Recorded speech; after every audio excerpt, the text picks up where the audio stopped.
আহমাদুহু ওয়া নুসাল্লি আলা রাসূলিহিল কারীম বিসমিল্লাহির রহমানির রহিম। আসসালামু আলাইকুম ওয়া রাহমাতুল্লাহি ওয়া বারাকাতুহু। তো গত পর্বে আমরা যেটা করছিলাম যে এই লা ইলাহা ইল্লাল্লাহ ১৯তম পর্বে যে কবর ও মাজারে ইবাদত বা কবর পূজা এতেও লা ইলাহা ইল্লাল্লাহ কেটে যায়, ঈমান থাকে না। এরপরে কবর মাজারে দান বা ভোগ দেওয়া, কবর মাজারের উপাসনায় পরিণত করা যাবে না। মানুষ কিভাবে মানুষকে রব বানিয়ে নেয়, এগুলা কোরআন এবং হাদিসের আলোকেতে আমরা আলহামদুলিল্লাহ জানতে পারছি। তো আজকের পর্বে সুফিবাদ বা পীর মুরিদি তন্ত্র এবং এগুলো প্রত্যেকটা পয়েন্টই যে যারা বিশ্বাস করবে বা যারা করবে তাদের লা ইলাহা ইল্লাল্লাহটা কেটে যাবে, মানে ইমানের মধ্যে আর থাকা যায় না। এগুলা করলে ইমান আর থাকে না। সুতরাং এই ব্যাপারগুলো আমাদের কাছে খুবই ইম্পর্টেন্ট। আউযু বিল্লাহি মিনাশ শাইতানির রাজিম। রব্বি ইশরাহ লি সাদরি ওয়া ইয়াসসির লি আমরি ওয়াহলুল উকদাতাম মিন লিসানি ইয়াফকাহু কাওলি। রব্বি জিদনি ইলমা। আল্লাহ রাসূল সাল্লাল্লাহু আলাইহি ওয়াসাল্লাম দুনিয়া থেকে বিদায় নেওয়ার সময় উম্মতকে এমন স্পষ্ট স্বচ্ছ পথ ও আদর্শের উপর ছেড়ে গেছেন যার রাত দিন এক সমান পরিষ্কার ও আলোকোজ্জ্বল। তাহলে ধর্মটা রাসূল সাল্লাল্লাহু আলাইহি ওয়াসাল্লাম একটা হাদিস আছে যে ধর্মটাকে স্বচ্ছ পানির মতো রেখে গেছেন। এখানে কোনো কিছু জটিলতা রেখে যান না এবং কোনো কিছু অস্পষ্ট না। ধ্বংসপ্রাপ্ত কোনো ব্যক্তি ছাড়া এই পথ থেকে কেউ বিচ্যুত হতে পারে না। ধর্মটা একদম ক্রিস্টাল ক্লিয়ার। এখানে হ্যাঁ অনেক ব্যাপার আছে কোরআনের এবং হাদিস আমরা আমার মতো যারা ধর্ম লাইনে পড়াশোনা করি নাই তাদের জন্য ডেফিনেটলি বোঝা কঠিন হবে, কিন্তু এই বোঝার জন্য বড় বড় আলেম এবং সহি আকিদার আলেম যারা মানহাজ ফলো করেন, যারা রাসূল সাল্লাল্লাহু আলাইহি ওয়াসাল্লাম এবং সাহাবা কেরাম তাবেঈন তাবেঈনের পরবর্তী যুগের যে ইমামগণ আসলেন, ইমাম আবু হানিফা রহমতুল্লাহ আলাইহি, ইমাম শাফি, ইমাম মালিকি, ইমাম আহমেদ ইবনে হাম্বল, এরপরে ইমাম বুখারী, ইমাম মুসলিম, এরকম অনেক শত শত ইমাম আসছিলেন। তো তারা রাসূল সাল্লাল্লাহু আলাইহি ওয়াসাল্লাম থেকে শুরু করে সাহাবা কেরাম থেকে শুরু তাবেঈন তারা এই সিরাতটা ঠিক রাখছেন। তারা হলো আমাদের সালাফ এবং তাদের কথাই আমাদের শুনতে হবে। তো তারাই ধর্মের স্বচ্ছ জিনিসটা তারা ধরে রাখছেন। এর মধ্যে কোনো ধরনের কোনো অস্বচ্ছ জিনিসও ঢুকে নাই, আর কোনো ধরনের কোনো রাসূল সাল্লাল্লাহু আলাইহি ওয়াসাল্লাম বা সাহাবা কেরামগণদের বাইরে কোনো কিছু ঢুকে নাই। এই জিনিসগুলো আমাদের একটু খেয়াল করা দরকার। ইসলামের এই আলোকোজ্জ্বল স্বচ্ছ পথের আবর্জনা হিসেবে যুগে যুগে বিভিন্ন ধরনের বাতিল ও গুমরাহির পথ ও আবর্জনা ঘটেছে এবং এখনো ঘটছে, যার ফলে অনেক মুসলিম প্রকৃত সেই ইসলাম হারিয়ে ফেলে গুমরাহি বেদাতি পথ ও মতকে সঠিক ধারণা করে এবং সেই সব পথ ও মতের দিকে ধাবিত হচ্ছে। এটা একটা বিশাল সমস্যা এখনকার সময়, বিশাল সমস্যা। সমস্যা হচ্ছে আমরা কোরআন হাদিস পড়ি না, তো বিশেষ করে কোরআন আমরা পড়ি না বলে কোরআন থেকে আমরা অনেক দূরে সরে যে যা বলতেছি সেটাই বিশ্বাস করতেছি এবং সেটাকে দলিল হিসাবে নিয়ে এরপরে ঝগড়া ফাসাদ মারামারি, এরপরে মতানৈক্য থাকবে, কিন্তু সেটার সাথে আমাদের সাথে সবার সাথে সবার সম্মান থাকবে। আমরা যেন কাউকে ছোট না করি, কাউকে ছোট না করি। সাহাবাদের মধ্যে মতানৈক্য ছিল, কিন্তু একটা জিনিস খেয়াল করবেন যে তৌহিদের ব্যাপারে কিন্তু কারো কোনো মতানৈক্য ছিল না, মাসলা মাসাইলের ব্যাপারে মতানৈক্য ছিল। তো এই জিনিসগুলো আমাদের খুব খেয়াল করা দরকার যে লা ইলাহা ইল্লাল্লাহর যে শর্ত যুগে যুগে সালাফদের মতামত এক পয়েন্টে ছিল, যেভাবে রাসূল সাল্লাল্লাহু আলাইহি ওয়াসাল্লাম সাহাবা কেরাম যে পয়েন্টের মধ্যে ছিলেন। তো আমরা এই জিনিসগুলো যেন খেয়াল করি ভাই, যে লা ইলাহা ইল্লাল্লাহ, ঈমান, তাওহীদ, এই পয়েন্টের ব্যাপারে আমরা একটা জায়গায় ঠিক থাকবো, তাহলে আমাদের ঈমানটা টিকে যাবে। আর যদি আমরা ওখান থেকে রাসূল সাল্লাল্লাহু আলাইহি ওয়াসাল্লাম সাহাবা কেরাম যেটা চিন্তা করেন নাই, ভাবেন নাই, মানেন নাই, ওইটা করতে গেলে কিন্তু আমাদের ঈমানটা টিকবে না। আমরা দাবি করতে পারবো মুসলিম, বাট আমাদের ঈমানটা টিকবে না। তো দেখি সামনে ইসলামের জন্য এমনই এক ক্ষতিকর আবর্জনা রূপী মতবাদ হচ্ছে সুফিবাদ, বা যা হিন্দু ধর্ম সনাতন ধর্মের আদলে করা। এই সুফিবাদের উপর সওয়ার হয়ে যেসব দল মুসলিম দেশ ও সমাজে বিচরণ করছে ও ইসলামের নামে দাওয়াতের কাজ করছে, তারা হচ্ছে পীর মুর্শিদের দল। পীর মুরিদি তন্ত্র, খানকা, দরগা, মাজার ও কবর পূজারীর দল। এই সুফিবাদ থেকে যে যত বেশি তথ্য উপাদান গ্রহণ করেছে সে তত বেশি বাতিলের মধ্যে নিমজ্জিত, এবং যে যত কম গ্রহণ করছে সে তত কম ভ্রান্তিতে নিমজ্জিত। আল সুফিয়া, সুফিবাদ শব্দটি দ্বারা ওলের তৈরি পরিধান করাকে আরবি ভাষায় সুফ মানে ওল বোঝায়। শাইখুল ইসলাম ইবনে তাইমিয়া রহমতুল্লাহ আলাইহি বলেন, উনি ইসলামের অনেক বড় স্কলার, অনেক বড় জ্ঞানী মানুষ। আর সুফিবাদ শব্দটি দ্বারা ওলের তৈরি পোশাক পরিধান করাকে নির্দেশ করে। সুফিবাদ তথা তাসাউফ এই উম্মতের প্রথম 3 প্রজন্মের মধ্যে সৃষ্টি হয়নি।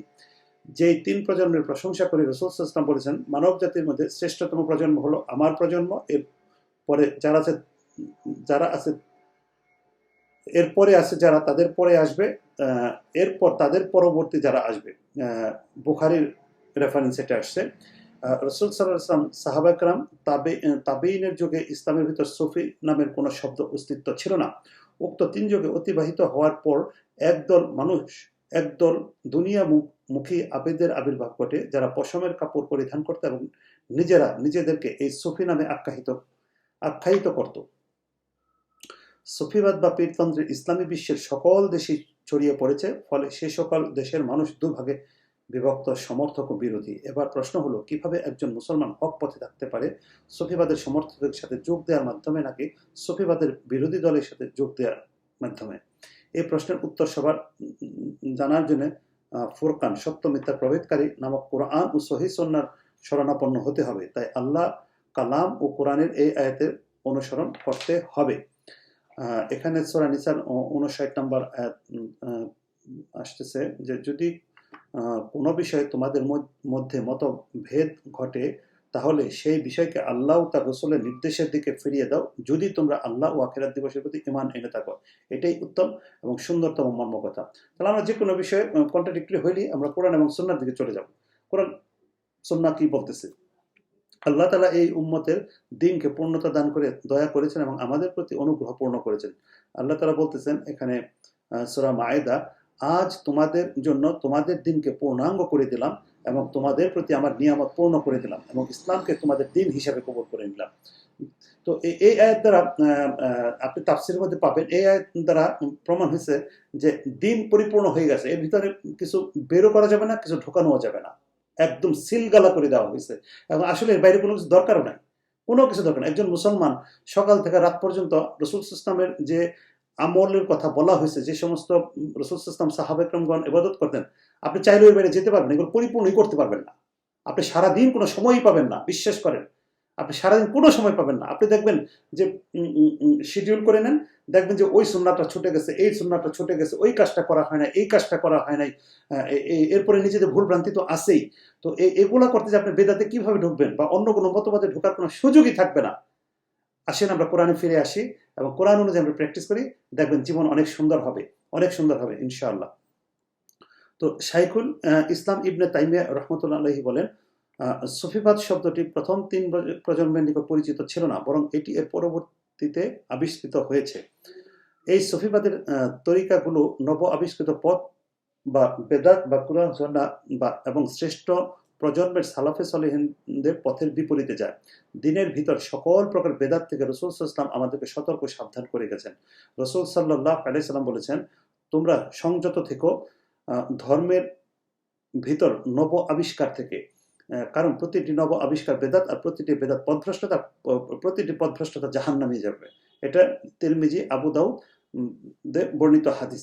এটা একটা প্রসিদ্ধ হাদিস, প্রত্যেক খুতবার মধ্যে এটা শুনবেন। অনেক খুতবার মধ্যে এটা অর্থ হয়তো বলে না, কিন্তু এটা খুবই ইম্পর্টেন্ট যে নব আবিষ্কৃত জিনিস থেকে বাঁচতে হবে। এটা রাসূল সাল্লাল্লাহু আলাইহি ওয়াসাল্লাম বলে গেছেন, এটা কোনো মানুষের উক্তি না। নতুন করে যদি কেউ কোনো ইবাদতের পদ্ধতি নিয়ে আসে যা শরীয়তে নেই, তার মানে হলো সে আল্লাহ তাআলা যা বলেছেন দ্বীনের পরিপূর্ণতা তাকে প্রত্যাখ্যান করলো এবং রাসূল সাল্লাল্লাহু আলাইহি ওয়াসাল্লামের প্রতি আমানতের খেয়ানতের অভিযোগ করলো। আর তারা আল্লাহ ব্যতীত অন্য কোনো ইলাহকে শরীক করলো নতুন বিধান প্রণয়নে। এই সম্পর্কে আল্লাহ তাআলা বলতেছেন, এটা সূরা আশ-শুরা 42 নম্বর সূরার 21 নম্বর আয়াতে, তাদের কি এমন শরীক আছে যারা তাদের দ্বীনের বিধিবিধান দিয়েছে যার অনুমতি আল্লাহ দেননি? ফয়সালা সম্পর্কিত পূর্ব ঘোষণা দেয়া না হলে তাদের মধ্যে তাৎক্ষণিক ফয়সালা দেয়া হতো। জালেমদের জন্য আছে যন্ত্রণাদায়ক শাস্তি। সুতরাং সুফিবাদ তথা পীর মুরিদি তন্ত্র আল্লাহ নাজিল করেননি, পরবর্তী যুগের লোকেরা আবিষ্কার করেছে, যার কোনো দলিল কোরআন ও সুন্নাতে নেই, যার সুস্পষ্ট বেদাত। উপরন্তু তাদের এই বেদাতের সাথে তারা মিথ্যাবাদিতার দোষেও দুষ্ট, কারণ তারা দাবি করছে এই সুফিবাদ তরিকাগুলো রাসূল সাল্লাল্লাহু আলাইহি ওয়াসাল্লামের নিকট থেকে গ্রহণ করেছে এবং বলছে যে তারা নাকি খোলাফায়ে রাশিদিনের পথ অনুসরণ করছে। আমাদের ন্যায়সঙ্গত কাজ এই যে সুফিবাদের প্রতিটি শিক্ষাকে ইসলামের মাপযন্ত্র কোরআন ও সহিহ হাদিসের উপর রেখে ইসলামের সাথে নৈকট্যতা ও দূরত্ব যাচাই করা। সুফিবাদের ভিতর অনেক তরিকত আছে, যেমন চিশতিয়া, নকশবন্দিয়া, কাদেরিয়া, শাহরাওয়ার্দিয়া, সাবেরিয়া, শাজলিয়া, রিজাইয়া, তেজানিয়া ইত্যাদি এইসব তরিকদের প্রত্যেকটি দাবি করে যে এই তরিকত হক, সত্য এবং অন্যান্য তরিকত বাতিল। এটাই হলো বিচ্ছিন্নতা। আর ইসলাম বিচ্ছিন্নতা হয়ে থেকে নিষেধ করে। আল্লাহ তাআলা এখানে বলতেছেন সূরা রুমের 31 এবং 32 নম্বর আয়াতে, আর আর মুশরিকদের অন্তর্ভুক্ত হয় না যারা নিজেদের দিনকে বিভক্ত করে ফেলেছে এবং বিভিন্ন দলে ভাগ হয়ে গেছে। প্রত্যেক দল নিজেদের কাছে যা আছে তাই নিয়ে উল্লাসিত। এটা আল্লাহ কোরআনে বলতেছেন। অথচ ইসলামের তরিকা একটি, সেটা সূরা আনামের 153 নম্বর আয়াতের মধ্যে আসতেছে, এটাই আমার সরল পথ, কাজেই তোমরা তার অনুসরণ করো এবং নানান পথের অনুসরণ করো না, করলে তা তোমাদেরকে তার পথ থেকে বিচ্ছিন্ন করে ফেলবে। এইভাবে তিনি তোমাদেরকে নির্দেশ দিচ্ছেন যাতে তোমরা তাকে ভয় করো এবং যাবতীয় পাপ থেকে বেঁচে চলতে পারো। তো এখানে আল্লাহ কিন্তু গাইডলাইন আমাদের দিয়ে দিচ্ছে, সরল রাস্তা একটাই। এখানে অন্য কোনো রাস্তা, অনুসরণ প্রসিদ্ধ হাদিসও আছে যে একটা লাইন কাটলেন, এরপরে দাগ দাগ দাগ দাগ কাটলে ডানে পাবেন, অনুসরণ বললেন এটা হলো সরল পথ, আর ডান বাম হলো শয়তানের রাস্তা। একদম সহজ হিসাব। তো আমরা আসেন কোরআনে আসি, এবং সহজ হিসাবটা বোঝাটা খুবই সহজ, খুবই সহজ। সফিবাদীরা বিপদে আপদে আল্লাহ ব্যতীত অন্যদেরকে ডাকে ও আহ্বান করে। সফিবাদীরা বিপদে আপদে আল্লাহ ব্যতীত অন্যদেরকে ডাকে ও আহ্বান করে, যেমন নবী, ফেরেশতা এবং মৃত জীবিত ওলি আউলিয়াদেরকে। তারা বলে, আব্দুল কাদের জিলানী, হে রিফাই, হে খাজা বাবা, হে আল্লাহ রসুল সাল্লাল্লাহু আলাইহি ওয়াসাল্লাম সাহায্য করুন, বিপদে উদ্ধার করুন, হে আল্লাহ রসুল আপনার উপরে আমাদের ভরসা ইত্যাদি। এগুলা কমপ্লিটলি শিরকি কথাবার্তা। অথচ আল্লাহ তাকে ব্যতীত অন্যকে ডাকতে আহ্বান করতে নিষেধ করেছেন, অন্যকে আহ্বান করাকে শিরক বলে গণ্য করেছেন। আল্লাহ তাআলা বলেন, আর আল্লাহ ব্যতীত অন্য কিছুকে আহ্বান করো না যা না তোমার উপকার করতে পারে না কোনো ক্ষতি করতে পারে। বস্তুত যদি এরূপ করো তবে তুমি এমত অবস্থায় জালেমদের অন্তর্ভুক্ত হবে। এই আয়াতে জালেম অর্থ মুশরিক। তো এখানে একদম ক্লিয়ার, একেবারে ক্লিয়ার। এরপরে রাসূল সাল্লাল্লাহু আলাইহি ওয়াসাল্লাম বলতেছেন যে, এই আয়াতটা সূরা ইউনূসের আসছে। এরপরে রাসূল সাল্লাল্লাহু আলাইহি ওয়াসাল্লাম বলতেছেন, দোয়া বা প্রার্থনাই ইবাদত। দোয়া বা প্রার্থনা করা, এটা তিরমিজির হাদিস, দোয়া বা প্রার্থনা করা সলাতের মধ্যে ইবাদত। অতএব সলাত যেমন আল্লাহ ব্যতীত অন্য কারোর জন্য সাব্যস্ত করা যায় না, অনুরূপভাবে দোয়া বা আহ্বানও কারোর জন্য সাব্যস্ত করা যাবে না, হোক না কেন তিনি রাসূল সাল্লাল্লাহু আলাইহি ওয়াসাল্লাম ওলি আল্লাহ বা ওলি আল্লাহ। আল্লাহ ব্যতীত অন্য কাউকে আহ্বান করা বড় শিরকের অন্তর্ভুক্ত হয়ে যায়, যার দ্বারা জীবনের সকল আমল ধ্বংস হয়ে যায় এবং আহ্বানকারী জাহান্নামে চিরন্তন অধিবাসী হয়ে যায়। এখন এই লা ইলাহা ইল্লাল্লাহ যদি আমরা না বুঝতে পারি না, এবং না বোঝার কারণে ইমানটা ধ্বংস হয়ে যাচ্ছে, এটা আমরা বুঝতে পারি না, এবং এটা আমরা অনেকে বললে খুব রাগ হয়ে যায় এবং খুব তর্ক করি। এবং বাংলাদেশে যে সমস্যাটা হয় কি, আমল নিয়ে খুব বেশি আলোচনা হয়, কিন্তু তৌহিদ বা লা ইলাহা ইল্লাল্লাহ বা ঈমান, এগুলো নিয়ে আলোচনা খুব কম। ইদানিং অবশ্য অনেক হচ্ছে। যেমন আমার মনে পড়ে ডক্টর ইমাম হোসেন, উনি ওনার বিশাল সিরিয়াল আছে, দয়া করে ওগুলো একটু শুনে নেবেন, ওগুলোতে আরও ক্লিয়ার হতো। উনি অনেক নলেজেবল, উনি পিএইচডি করা ভদ্রলোক, খুবই নলেজেবল লোক। এবং ডক্টর আবু বকর জাকারিয়া আর মতিউর মাদানী সাহেবের কথা তো না বললেই নয়। এরপরে ডক্টর আব্দুল্লাহ জাহাঙ্গীর, এরকম আরো অনেক নাম বলা যায়, যারা এই তৌহিদ প্রসঙ্গে এবং লা ইলাহা ইল্লাল্লাহ বা ঈমান ভঙ্গকারী বিষয় অনেক সুন্দর করে, অনেক ভালো করে ওনারা বুঝায় বলছেন। আলহামদুলিল্লাহ, ওই লেকচারগুলো দয়া করে ইউটিউবে সার্চ দিলে পেয়ে যাবেন ইনশাআল্লাহ। তো ওগুলোও শোনার চেষ্টা করেন প্লিজ। এরপরের পয়েন্ট যেটা আসছে, সফিবাদের ধারণা পৃথিবী পরিচালনার দায়িত্ব আল্লাহ তাদের আবদাল বা আকতাবের উপর ছেড়ে দিয়েছেন। সফিবাদীদের অলি আউলিয়াগণের ভিতর আবদাল বাদলের বহুবচন, আকতাব কুতুবের বহুবচন রয়েছে। তাদের ধারণা এদের উপর আল্লাহ জমিনের সকল বিষয় পরিচালনা তদারকির দায়িত্ব দিয়েছেন। নিঃসন্দেহে এই বিশ্বাস রাসূল সাল্লাল্লাহু আলাইহি ওয়াসাল্লামের যুগের কাফির মুশরিকদের চেয়েও নিকৃষ্ট ও জঘন্য। কারণ এই ব্যাপারে মুশরিকদের জিজ্ঞাসা করা হলে তারা বলেছিল, আল্লাহ তা বর্ণনা করেছেন। আল্লাহ তাআলা বলতেছেন এখানে সূরা ইউনূসে এই আয়াতটা ৩১ নম্বর আয়াত, যাবতীয় বিষয়ের শাসন ও নিয়ন্ত্রণ কার অধীনস্থ? তারা বলে উঠবে আল্লাহ। তাহলে তাদেরকে বলো, তবুও কি তোমরা তাকওয়া অবলম্বন করবে না? সুবহানাল্লাহ। সব ব্যাপারে বলতেছে আল্লাহ, কিন্তু আল্লাহকে মানার ব্যাপারে তারা আর এদিকে আসতে চায় না। সুফি সম্প্রদায়ের লোকেরা বিপদ আপদে পড়লে গায়রুল্লাহ, পীর মুর্শিদের শরণাপন্ন হয়, সরাসরি আল্লাহ শরণাপন্ন হয় না। অথচ আল্লাহ তাআলা বলেন, এটা সূরা আনামের 17 নম্বর আয়াতে আসছে, আল্লাহ তোমার কোনো ক্ষতি করতে চাইলে তিনি ছাড়া কেউ তা সরাতে পারবে না, আর তিনি যদি তোমার কল্যাণ করতে চান তবে তো সবকিছুই করার তার ক্ষমতা রয়েছে। অথচ জাহিলি যুগের মুশরিকরাও কঠিন বিপদে পড়লে সব দেব দেবতা ছেড়ে কেবলমাত্র আল্লাহর শরণাপন্ন হতো। এই মর্মে আল্লাহ তাআলা বলতেছেন, এটা সূরা নাহলের আয়াত, আর যখন দুঃখ কষ্টে তোমাদেরকে স্পর্শ করে তখন তার কাছে তোমরা আকুল আবেদন জানাতে থাকো। তো এটা আল্লাহ বলতেছে যে যখন তারা দুঃখ কষ্টে পড়ে যায় তখন এই আবেদন করতে থাকে। সুফিবাদের অনেককে ওয়াহদাতুল উজুদে বিশ্বাসী, সুফিবাদীদের কেউ কেউ ওয়াহদাতুল উজুদ সর্বস্বরাবাদে বিশ্বাসী, যার ফলে তাদের নিকট খালেক ও মাখলুক তথা সৃষ্টি ও স্রষ্টার মাঝে কোনো পার্থক্য নেই, সবাই সৃষ্টি সবাই উপাস্য। এই আকীদার ক্ষেত্রে তাদের নেতা হলো দামেস্কের ভূগর্ভে দাফনকৃত ইবনে আরাবী। তার মধ্যে বান্দাই প্রতিপালক আর প্রতিপালকই বান্দা। নাউজুবিল্লাহ। হায়, তাহলে কিভাবে জানা যাবে কে কার বাধ্য? যদি বলি বান্দা তাহলে ও ঠিক হয়, কিংবা যদি বলি প্রতিপালক তবুও ঠিক, তাহলে কিভাবে কাকে বাধ্য করা যাবে? নাউজুবিল্লাহ। সফিবাদীরা দাবি করে যে জাহান্নামের ভয়ে ও জান্নাতের লালসে আল্লাহর ইবাদত করা চলবে না। হ্যাঁ, এই কথা আমি আগেও শুনছি যে ইবাদত আল্লাহর এটা করা যাবে না। অথচ রাসূল সাল্লাল্লাহু আলাইহি হাদিস আল্লাহ কোরআনের আয়াতের মধ্যে বলতেছে যে আল্লাহর সন্তুষ্টির জন্য এবং নেকামলের জন্য। দেখি আমরা এটাই করি যে কি বলতেছে। সুফিবাদীরা এই দাবি করে যে জাহান্নামের ভয়ে ও জান্নাতের লালসে আল্লাহর ইবাদত করা চলবে না। তাদের এই ধর্মমতের সমর্থনে রাবিয়া আদাবিয়ার নিম্নোক্ত উক্তি পেশ করেন, যা দুয়ার ছলে বলেছিলেন, হে আল্লাহ, আমি যদি তোমার নরকের ভয়ে তোমার ইবাদত করি তবে তুমি আমাকে সেই নরকে পুড়িয়ে ভস্মীভূত করো, আর যদি তোমার জান্নাতের লালসে তোমার ইবাদত করি তবে তুমি আমাকে সেই জান্নাত থেকে বঞ্চিত করো। তাদেরকে আব্দুল গনি নাবেলির একটি উক্তিকে কবিতার মাধ্যমে আবৃত্তি করতে শোনা যায়। এই উক্তি এই যে ব্যক্তি জাহান্নামে নিক্ষিপ্ত হয়ে আল্লাহর ইবাদত করে সে ব্যক্তি অগ্নিপূজক, আর যে ব্যক্তি জান্নাতের লাভের আশায় ইবাদত করে সে ব্যক্তি দেবতা পূজারী।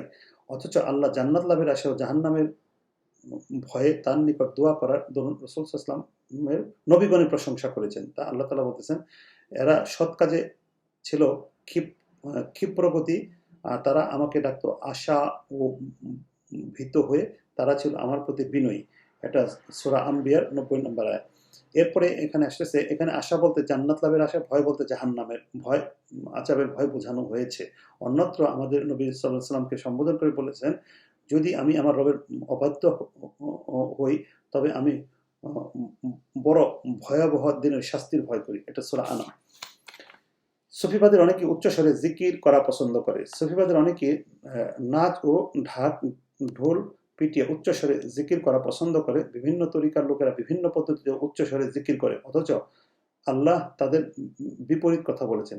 মুমিন তো তারাই যারা আল্লাহর কথা আলোচিত হলে তাদের অন্তর কেঁপে ওঠে। সুবহানাল্লাহ। এটা সূরা আনফালের 2 নম্বর আয়াত। অর্থাৎ আল্লাহর জিকিরের সময় তাদের অন্তর প্রভাবিত হয়ে চক্ষু দিয়ে অশ্রু প্রবাহিত হয়, যা নাচ গান ঢাক ঢোল ও কাঁধান্না চিল্লাচিল্লির মাধ্যমে আদৌ সম্ভব নয়, যেমনটি সুফিবাদের অভ্যাস। অতঃপর তাদেরকে শুধু আল্লাহ শব্দের মাধ্যমে জিকির করতে দেখা যায়, এমনকি উ আ হু হু হি হি এইসব শব্দ উচ্চারণের মাধ্যমে জিকির করে। সেদিন ইউটিউবে এক বাংলাদেশের খুবই প্রখ্যাত উনি ইউটিউবার, এবং লেখাপড়া উনি বলেন অনেক পড়াশোনা জানা, উনি এই সমস্ত জিকিরের কথা বলতে আসছে, এগুলো হাদিসের মধ্যে কোনো কিছু উল্লেখ করা নাই। রাসূল সাল্লাল্লাহু আলাইহি ওয়াসাল্লাম বলতেছেন যে সর্বোত্তম জিকির হলো লা ইলাহা ইল্লাল্লাহ, আল্লাহ ব্যতীত কোনো উপাস্য নেই। বিশেষভাবে লক্ষণীয় যে লা ইলাহা ইল্লাল্লাহ পরিপূর্ণ বাক্যটিতে সর্বোত্তম জিকির বলা হয়েছে, কোনো অংশ বিশেষকে নয়। শুধু লা বা লা ইলাহা বা আল্লাহ বা ইল্লাল্লাহ বা হু হু ইত্যাদি অংশগুলো উত্তম জিকির হতে পারে না। উক্ত অংশ বিশেষগুলোর যে কোনোটির মাধ্যমে জিকির করা বা আলাদা আলাদাভাবে সবগুলোর মাধ্যমে জিকির করা নবী তরিকার বিরোধী জিকির, যা জঘন্য বেদাত ও পাপের কাজ বলে পরিগণিত হবে।